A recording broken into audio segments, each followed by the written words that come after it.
From November 14th to 21st, we're inviting you to join us for a powerful trip to Ghana.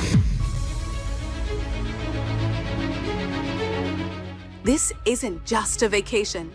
This is a chance to walk through the same places where many of our people were captured, held, and shipped off into slavery. So don't wait. Secure your spot today. We're making history by walking through it. Will you be with us?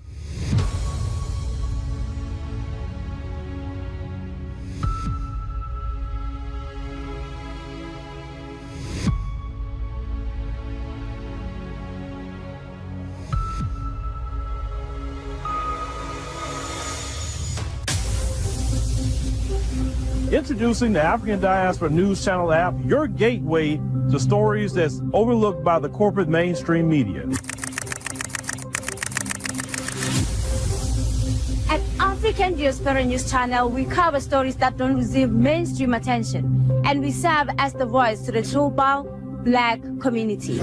We are committed to informing and educating through the power of media, connecting the African diaspora one story at a time. With our platform, we're helping to end injustice by exposing it. Join us in standing for excellence in journalism and serving our community. Download the African Diaspora News app today.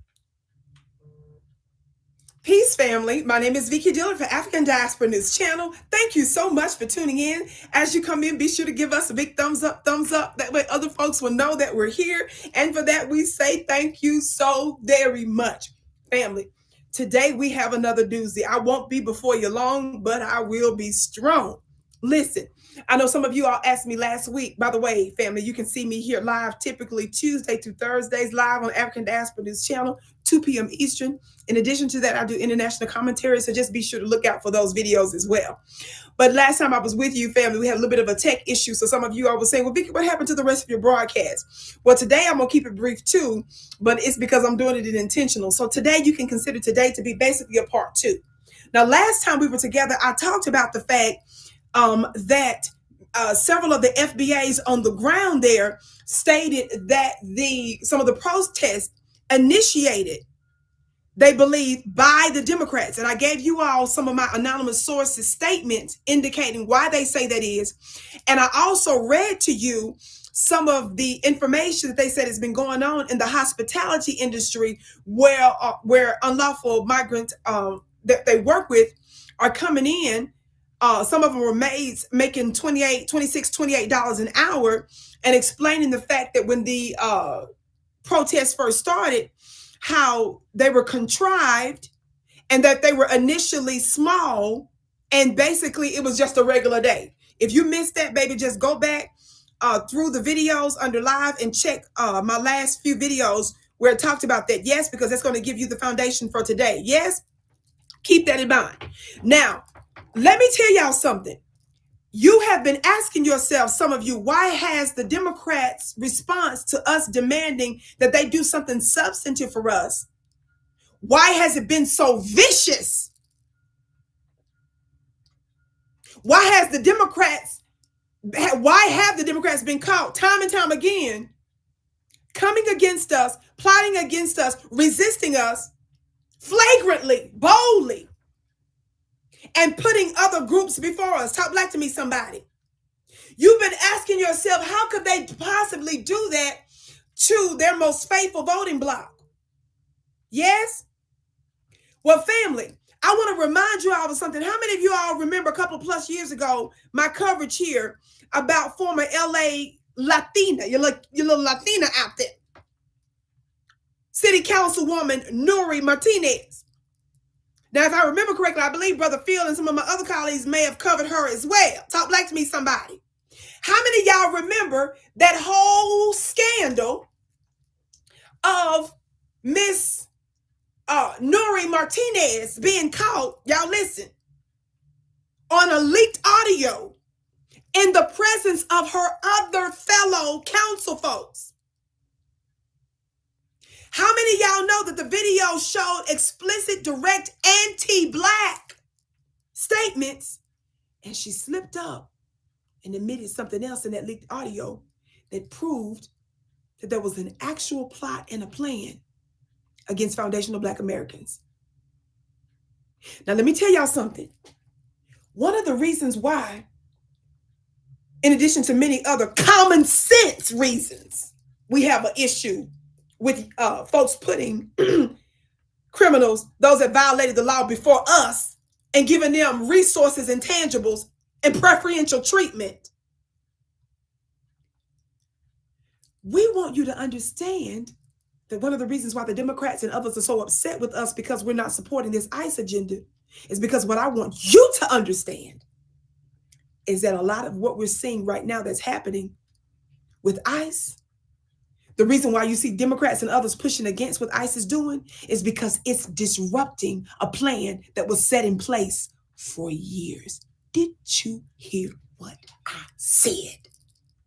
And the most sympathetic and the most empathetic voting bloc, Black Americans, that typically are so kind and loving that we put everybody else's interests before ours, the group of people that they can count on being sympathetic and going with their agenda no matter what happens to us, it's a shock to the system, because that means that they don't get the energy and the support and the validity, the validation that we bring to any issue.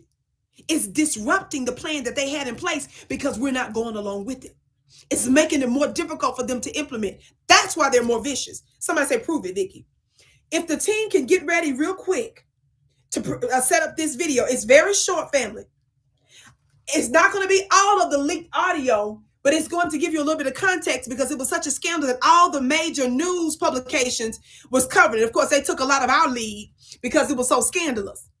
I want you to listen to just a little bit of this news coverage, and we're showing you this clip because you're going to hear just a tad bit of something that she says in this audio that she was busted on. Watch this clip. Take a look at the statement that Martinez released a short time ago.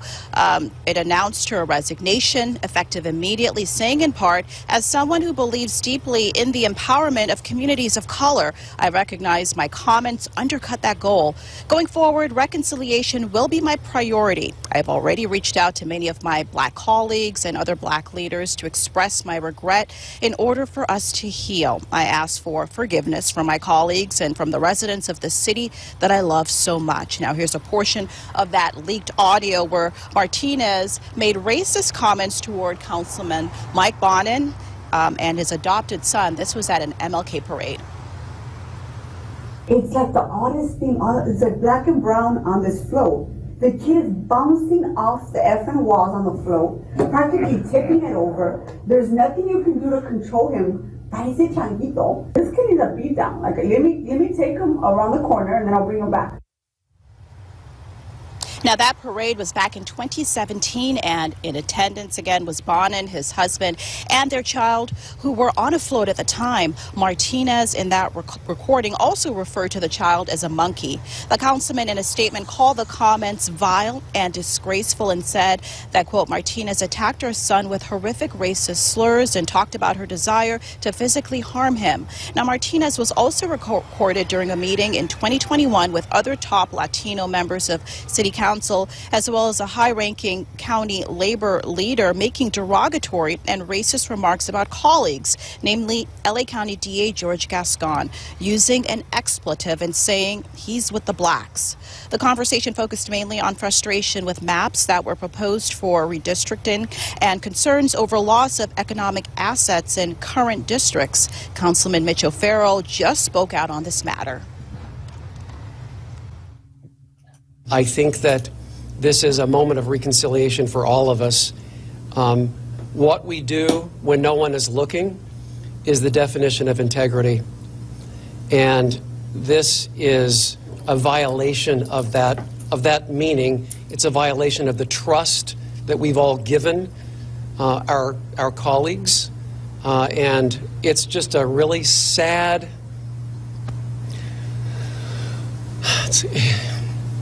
It's a devastating day for Los Angeles.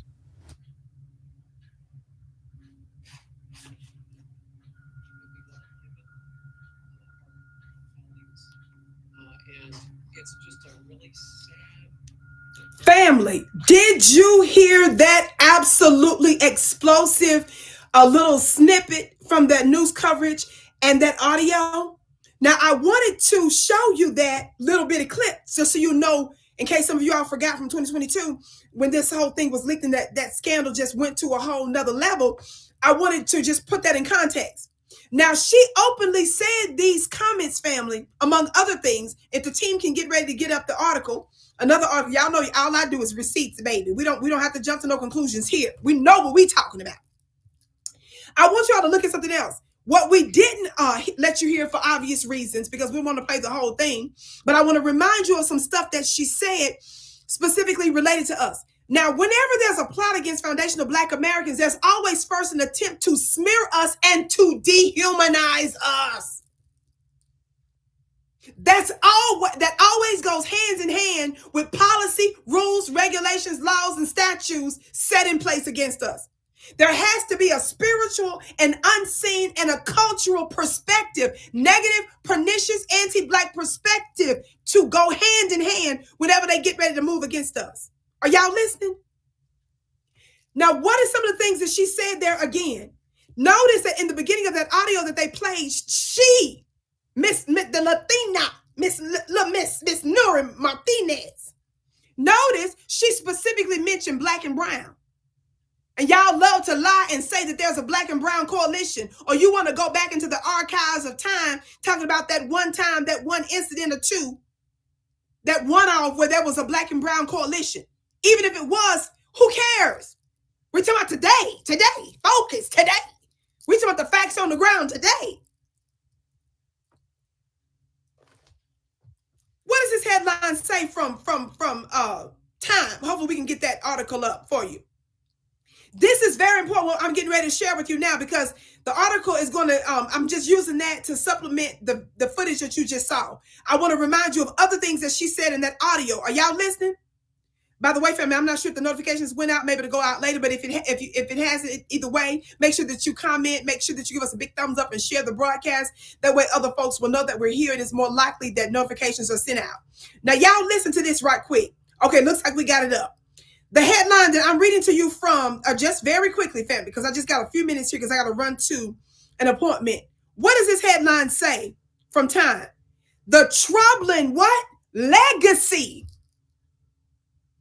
behind LA Councilwoman Nuri Martinez's racist remarks. Legacy indicates this has been going on a long time. This is not a one-off. That's why I was emphasizing that she was in this private meeting with her other colleagues, other lawmakers. Are y'all listening? And most of the rest of them was in there giggling and cackling when she was making all these anti-Black statements. What are some of the other anti-Black statements that she said? And what are some of the other insightful things, Vicki, that she said that lets us know they were plotting against FBAs for a long time? Listen. Leaked audio recordings, the article says, recordings of racist remarks made by Los Angeles City Councilwoman Nuri Martinez, who resigned this week, were a shock to the LA political establishment. But for many Afro-Latinos and indigenous people from Latin America, it is a grim reminder of racism in the Latino community. Did y'all hear what that said right there? By the way, throughout this article, family, they rarely mention the fact that she was a Democrat. How many of y'all know that whenever we're talking about a topic related to a lawmaker, it's always the norm for them to put the letter R or D or I or what have you in parentheses next to their name, or specifically or explicitly say what party they're associated with, right? This article was very keen on not doing that in the first few paragraphs. I went further down into the article just to double check, and I don't recall seeing it. Specifically in relation to her. That's intentional, by the way, because the Democrats don't want you to identify them with anti-Blackness. Now, let me keep reading. Y'all listening? Martinez, because I want to tell you something else that she said, a descendant of Mexican immigrants who became the first Latina to be elected as city council president. This is important. She was a city council what? President, y'all. 3 years ago at the time of this article. Made inflammatory comments while discussing redistricting, while discussing, what did I say? Redistricting. I'm saying this again for a third time. While discussing what, family? Redistricting with with two other council members, saying that fellow council member Mike Bonen's son, who is black, quote, looked like a monkey. She also referred to Oaxicans that are people from the state of Oaxaca in Mexico. I'm saying it wrong. Oh, Oaxaca in Mexico. I know I'm saying it wrong. Don't hold it against me. She called them what? The little short, dark people. And ugly. That's a quote. It says that Oaxaca has one of Mexico's largest indigenous populations. That ain't all. Y'all listening? The comments, it says, struck a chord in a diverse community where Latino residents make up nearly half of LA's population. I believe they're telling me to say it. What is it? Oaxaca? Thank you for that correction. Because I know y'all going to try to tell me up in the comments. It is what it is. Listen, I'm going to skip down here where it's talking about the fact that this is the norm in their community. It says it struck a chord. Why? Martinez's colleagues, are y'all listening? Martinez's colleagues, city council members Kevin DeLeon, Gil Cedillo, and Los Angeles County Federation of Labor Chief Ron Herrera were also heard, what? Laughing and seemingly agreeing with her words in the audio. Herrera has since resigned and all of them have apologized. But these types of comments, it says, are not unique to Martinez. In fact, experts like Tanya K. Hernandez, author of Racial Innocence, Unmasking Latino Anti-Black Bias and the Struggle for Equality, argues that the leaked conversation is part of an ongoing racist social structure that is deeply entrenched in Latin America, despite the Latino community's denial of such. Talk black to me, somebody. Now, I'm going to skip down because the article is quite lengthy. Of course, they prove in many ways their anti-blackness. And once again, they take great pains in this article, not to mention the fact of her direct connection to the Democrat Party. I'm emphasizing it, yes. But this is what gets me, y'all.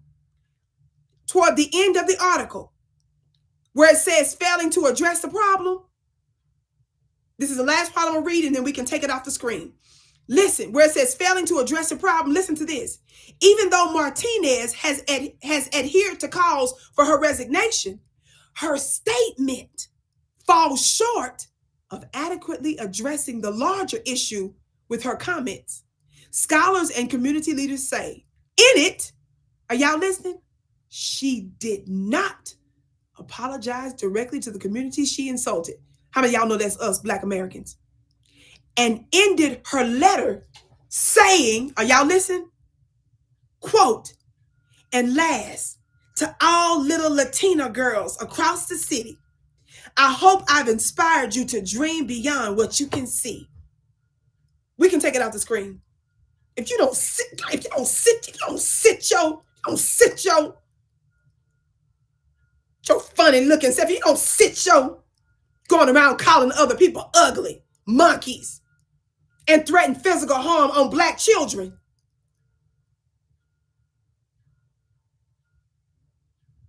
Your former Latina congresswoman, giggling and cackling with other lawmakers that were seemingly agreeing with what she said, did not directly apologize to Black Americans.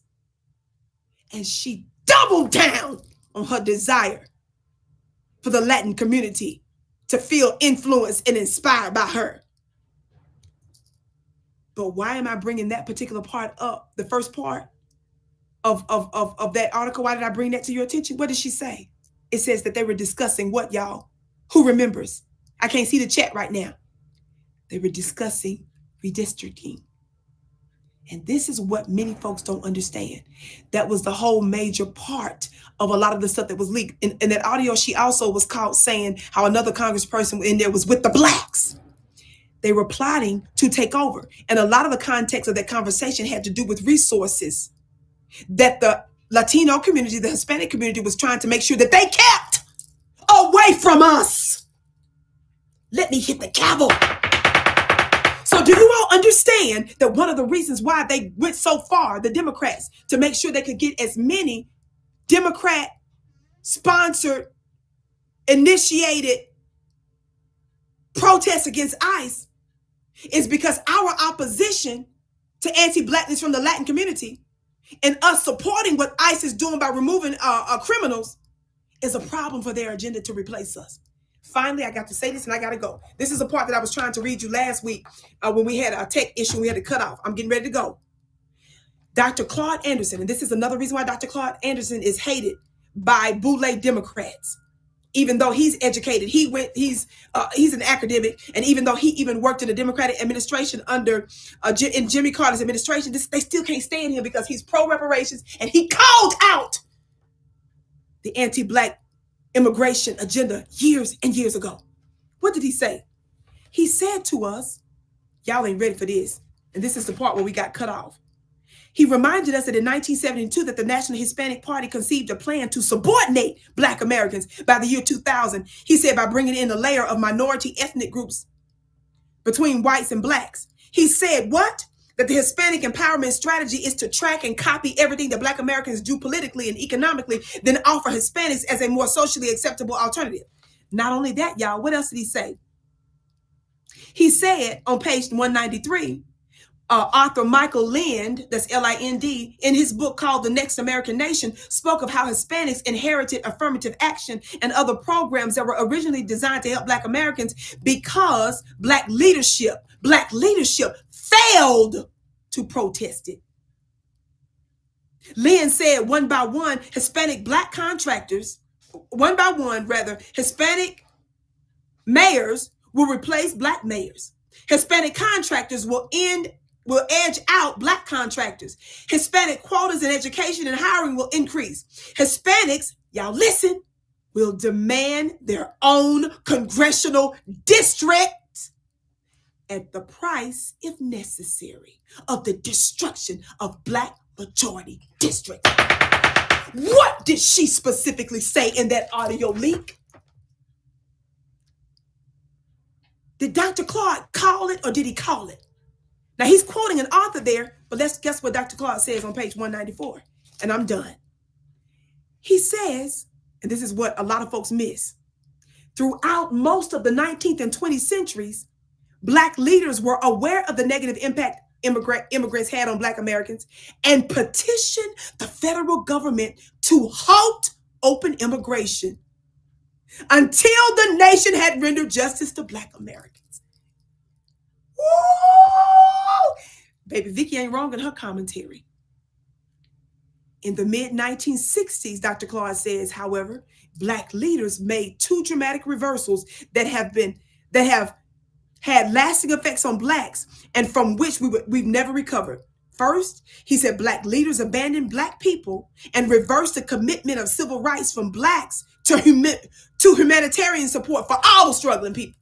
And he said, second, they not only dropped their opposition to immigration, but began to support it. Isn't that good? What we're seeing now with these crackdowns, what we're seeing now with this open anti-Blackness from the Latin community, the Hispanic community, and the takeover with congressional districts, resources, and all that, I had to bring that to your attention to remind you this is the reason why that they can't stand the fact that we have been standing against the ICE, that we've been standing with the ICE crackdowns, because it goes against their agenda that they've been setting against us many years ago, and even Dr. Claude Anderson called it out years ago. And one other quick thing that most of you all don't understand, when we call out Black leaders, we do so with integrity and because we know the plot. But Dr. Claude Anderson lets us know historically. He said the 19th and 20th centuries, our Black ancestors, everybody loved to talk about ancestors and Black leadership. He said they were always against it. He said until they gave Black Americans justice. He said it was only in the 1960s that Black leadership betrayed us and to start to embrace immigration that had a deleterious effect on us. Did you know that? I just wanted to give you a little bit more insight for the narrative that we stand on related to put Black Americans first and that we get justice first before we start chit-chatting about everybody else. I gotta go, family. My name is Vicki Dillard, beloved. Don't forget, I'll be here Tuesday through Thursdays, 2 p.m. Eastern. I can't wait to see you.